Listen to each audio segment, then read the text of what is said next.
Alright, ladies and gentlemen, welcome to my channel, welcome to this video. I, your host, you can call me Zanty, am going to be talking about a fun and wonderful topic for today. I'm going to be talking about Elden Ring, everybody's favorite new video game, apparently. I can't blame them, it's great, I love it. I'm a longtime From Software fan. And the reason I'm making this video is because one of my favorite YouTubers, Shad of Shadiversity, has made a video saying the thing that pisses him off about Elden Ring's story. And it's not the story specifically itself. He said the story, the world building, the combat, everything is great, right? The problem he has with it is its delivery, right?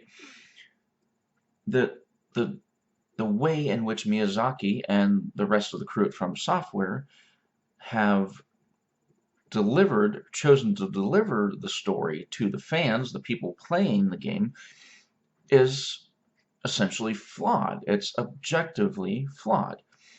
And, well, I'm not sure if I agree with that. And there's a reason, because I think there's something that Shad and a lot of people, even a lot of the fans, are missing. And I'm going to agree with Shad on this part, that I believe that a lot of the fans are misrepresenting him, but it's not because they are consciously trying to misrepresent him or strawman him. It's that they're just having this knee-jerk reaction. Like, how dare you criticize Miyazaki-san, our Lord and Savior? You cannot. You are an intruder. You are an infidel. We will destroy you. Weebs attack! You piss off the Weeb army. Not a good thing. Not a good idea. So, but I understand. I understand them being upset because it's something that they're longtime fans of. It's a creator, a company, a franchise that they're really invested in emotionally, and I understand. I've been a fan since Dark Souls 1. I found out about Demon Souls later, you know. I never got Bloodborne for some odd reason. I played, but actually, honestly, haven't beaten Dark Souls 1 because I still need to get good. Um, Dark Souls 3, I've played and beaten, but that was with help from friends, you know. Um, is there one I'm forgetting? Nah, I don't think so. Uh, and then there was Sekiro, which, good God, that was an amazing game. Um, got to the last boss, got stuck on wanting to beat the optional boss, the Demon of Hatred. Never got to it. Said, ah, the heck with it. Started again. Got so far and said, to hell with it. Whatever. It's good enough. Maybe I'll go back to it sometime, but so you guys can criticize me. Oh, you haven't even beat the game yet. Oh, you haven't beat Sekiro. You haven't beat Dark Souls 1. You're a scrub. You're a noob. Get good. Yeah, whatever. It's okay. You guys go ahead. If it makes you feel better to run me down, that's fine. I don't care. But so I am a longtime fan. I understand the knee-jerk reaction to want to defend the game, want to defend Miyazaki, because I kind of felt that too after I saw the first video, you know. And then Shad, I believe yesterday, made a video in response to people's comments uh, on that first video. And a lot of them were strawmanning him with saying that even a guy named Zeostorm, who made a video and said, you missed the point, Shad, like, and he said that he was being lazy and he wasn't looking for the story and it was all there and you just had to find the NPCs and blah, blah, blah, yada, yada, so on. I'm not trying to be disrespectful, dude, but there was a lot of things that you said that even as a Souls fan, I gotta say, like, no, you're wrong, dude. You're saying, oh, the story's there, you just have to look for it. Now, I'm gonna say that is exactly the opposite of the truth. I'm going to say that there's a good bit of story there, and it is sometimes delivered through dialogue, through through cutscenes from NPCs and through narrators and such. And other times it's hidden in descriptions, item descriptions, weapons, armor, shields, spells, incantations, consumables, whatever, what have you. Notes that you can buy. Apparently, I haven't got that far, so I don't know. But it's not all there. That's the point. And see, the thing that I think that Shad is missing, which hopefully this can show him what's really going on, or at least what I theorize is going on. Now, this was something that was said to me that I watched a video on. Somebody else did a video. I wish I could credit who it was. I honestly can't. I don't know who it was, but whoever it was, thank you. I would like to credit you. If anybody knows who I'm talking about, anybody sees this video, let me know in the comments so I know. But I watched a video years ago that was talking about the other Dark Souls games or the other From Software games, and they had a specific take on why it was that Miyazaki and crew did not put the whole story in there. And, well, it was very enlightening. Now, I'm going to get to that eventually, but one thing I do want to say first is that one thing Shad was saying was that he didn't think that Miyazaki and his team's choices were as intentional as we think. Now, I watched videos, people dissecting, talking about a cutscene from the first Dark Souls, where you see this woman reach out and grab this ember and clutch it in her hands and carefully, gently move it to a corpse on the floor. Now, there's a lot more to it. There was a lot to dissect there. There was a lot, there seemed to be a ritual going on. There's people chanting, because people initially thought it was a graveyard. Like, no, no, no, no, no. But it was actually in a graveyard, and you're putting somebody in the ground, you would actually have a conspicuously large group of people, and there was a conspicuous lack of people except for one. And, well, anyway, the point is that this shot, this CG shot of this woman that was based on an actual actor, the shot that they did for that and the animations they did for that took them 2 days. 2 days of filming just for one shot, because Miyazaki said that it didn't seem right. That it was too much. He wanted to seem like it was a very soft cradling motion, like it was something delicate that she was afraid of breaking. That doesn't sound to me like someone who is going to do something without intent. Okay? Not saying that people don't make mistakes, they do. Not saying that time and budget constraints can't impede on someone's creativity and their intent to do something properly.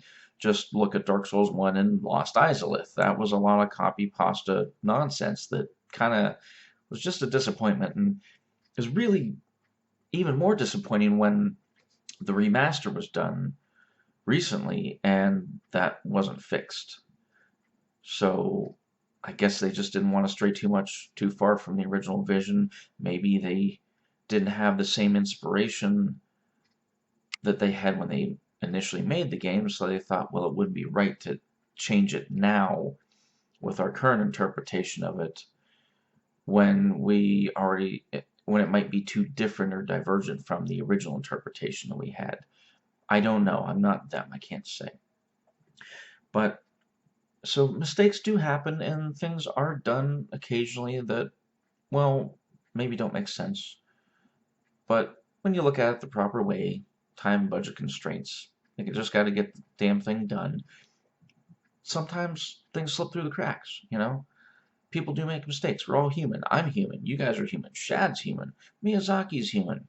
Despite what some people may think, he's not a divine being. But he does things very intentionally, and he also has people redo things if they don't match his vision, which is very specific. And he has a very specific focus and a determination to make sure that whatever he makes is up to his standard of quality. He had done multiple designs. He had his artists do multiple designs, multiple takes on the undead dragon in the first Dark Souls, because when they brought it back to him the first time, they said it was disgusting and it had maggots and it was rotten and it was just undignified. And he said, no, try it again, but I want you to make it less disgusting. This is a regal creature who has fallen from grace. I want to show that. I want that to come through in its depiction. So that's another example of Miyazaki being very intentional with what he does.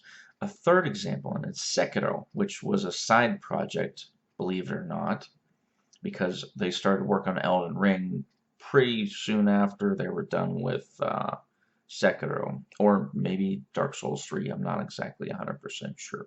Anybody who wants to correct me if I'm wrong. Somewhere around there. I remember Shad talking about it, I think. I'm not sure. Anyway, Sekiro.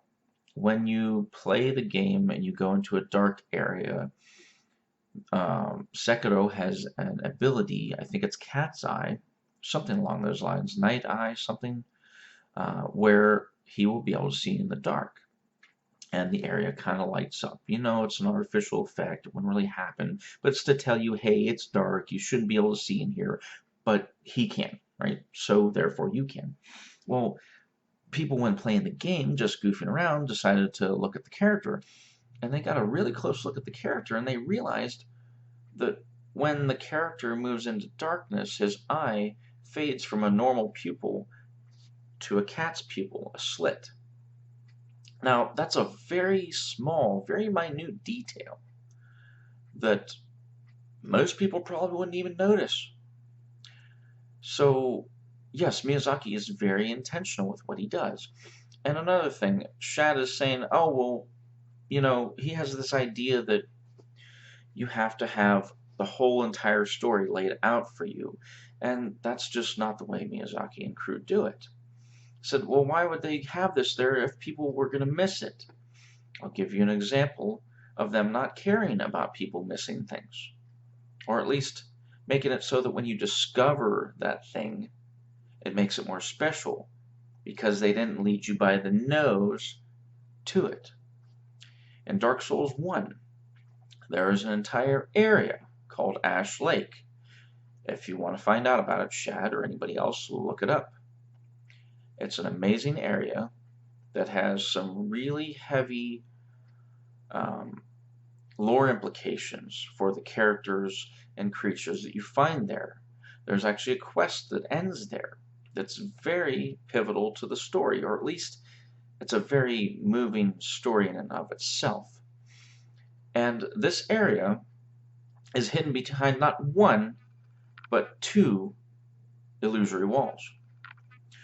Not walls that you have to hit 30 times in a row. That I've never heard of in a FromSoft game. I think that might be a glitch.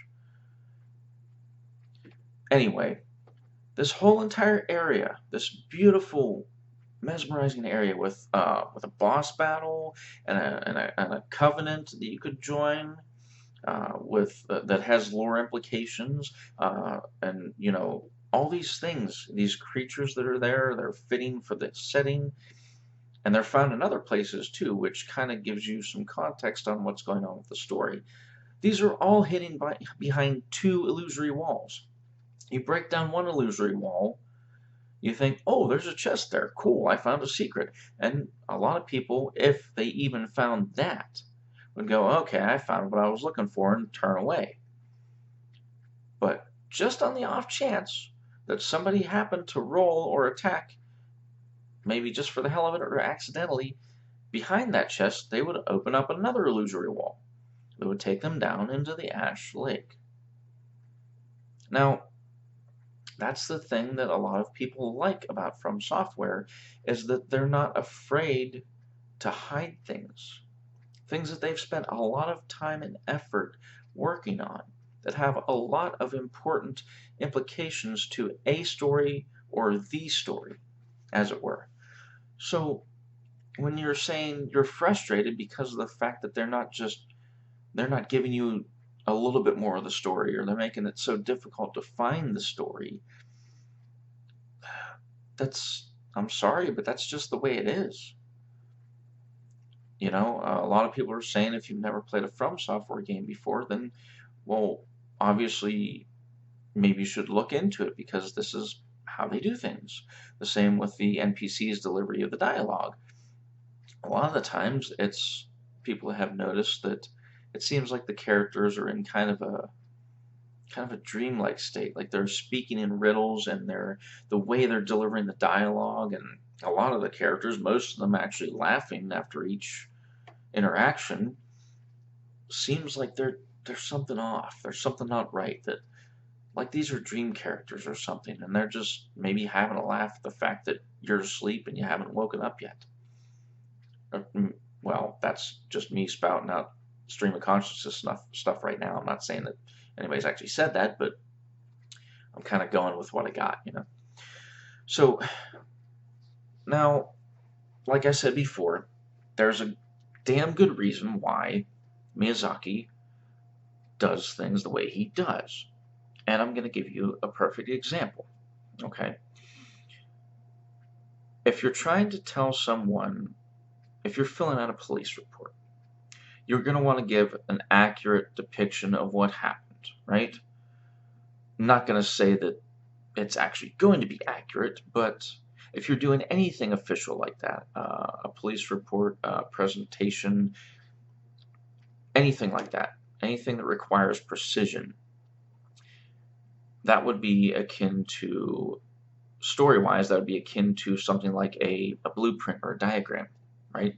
It's very precise. It shows exactly what's there. It doesn't leave anything out, and it doesn't leave anything up to interpretation, or at least as little as possible, right?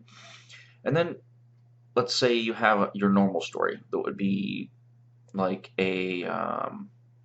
let's say, to use the metaphor of a realistic painting, right? If you have a realistic painting, it's a very close approximation of what really is, or what somebody has in their imagination, but it's not 100% accurate. There are some things that are open to interpretation, right? And then lastly, you have an abstract painting, or maybe one of those pictures that's all the dots and you got to look at it to figure out what's there. I'm going to go with impressionist painting, though, because an impressionist painting, you get the broad strokes, you get the impression, the outlines, the silhouettes of things, you get the idea of what's there, but your mind has to fill in the blanks, right?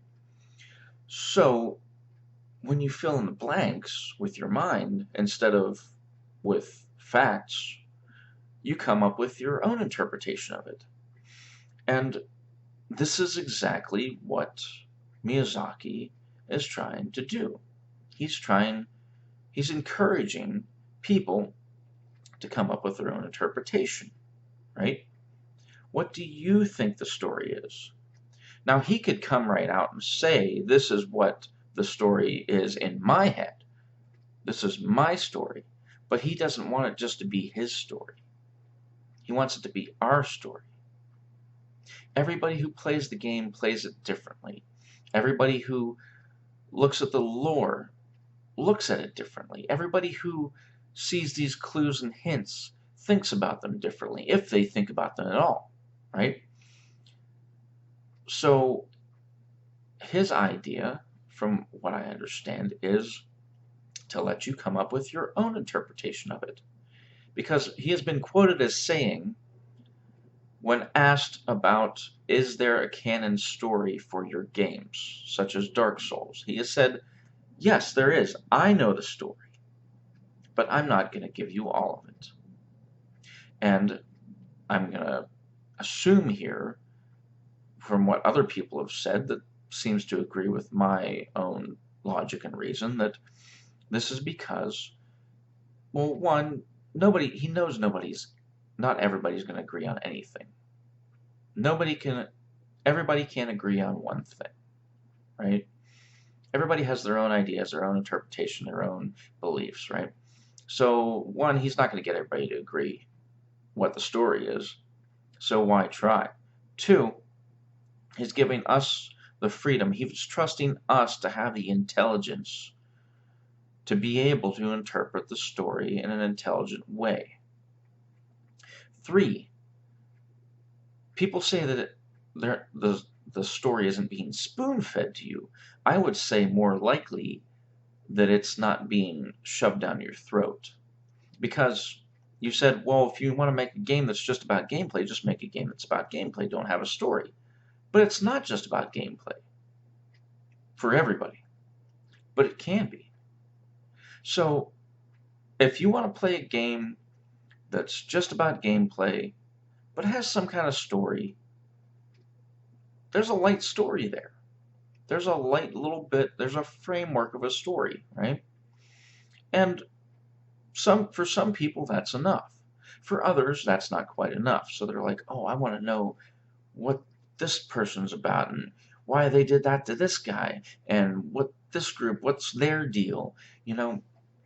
And for them, they have the option to look deeper. Just like with the combat, just like with the exploration, the combat, your victories in combat aren't handed to you most of the time. You have to earn them, right? And for exploration, for finding items and armor and weapons and whatnot, everything that's in the game, NPCs, areas, you have to work for that. It's not just handed to you. You're not being taken on rails somewhere. And the story is the same way. You have to search for what is there, and then the rest of it, that's up for you to decide. So, if you're frustrated because you're not getting the story, the full story, well, sorry, you're never going to get the full story. Even if you talk to Miyazaki himself, I doubt he would even give you the full story. Because that's not the point. He knows the story, but he wants you to come up with your version of the story. So, and this came into even clearer focus when I watched some of Vatty's videos years ago, where somebody was like, oh man, people were praising Vatty for how great his theories are and blah, blah, blah, and maybe adding to them. And then somebody would add to something, and then somebody would add something to that, or maybe somebody would come in and say, oh, I agree with Vatty on everything except this one point, and I think it's like this, and then somebody else would be like, oh yeah, and hey, what about that? And then somebody would be like, oh, I don't know about that, maybe it's this way. And so there's all these branching paths, all these branching narratives off of these main ones. You have Vatty Video, great videos, wonderful voice, fall asleep to it, not an insult, definitely a compliment. You have Hawkshaw, great, amazing videos. He actually decided he was not going to make any more videos after Dark Souls, but recently has come back out of hiding and said, hey, I'm going to make some more videos. Awesome. Great videos, great lore videos, different interpretation, but they're great. The Ashen Hollow, it's also got some pretty good videos. I've not watched as many of them, but he has his own interpretation. And I'm sure there are other smaller, not as well-known channels who make lore videos, and that's fine. If they want to do that, that's fine. And if people want to subscribe to their version of the theory, that's fine. If they don't, that's fine too. But another reason why I think Miyazaki does this is, well, for the reason that you're seeing right here. The fact that you've made multiple videos about it, people have made videos in response to it, you have tons of comments on all these videos talking about this, and this has drug my dumb ass out of the woodwork to make a video about this. Alright? It gets people talking about the game. It gets people interested in the game, in the story, in the gameplay, in the lore, in the characters, in all of that, right? It gets people talking.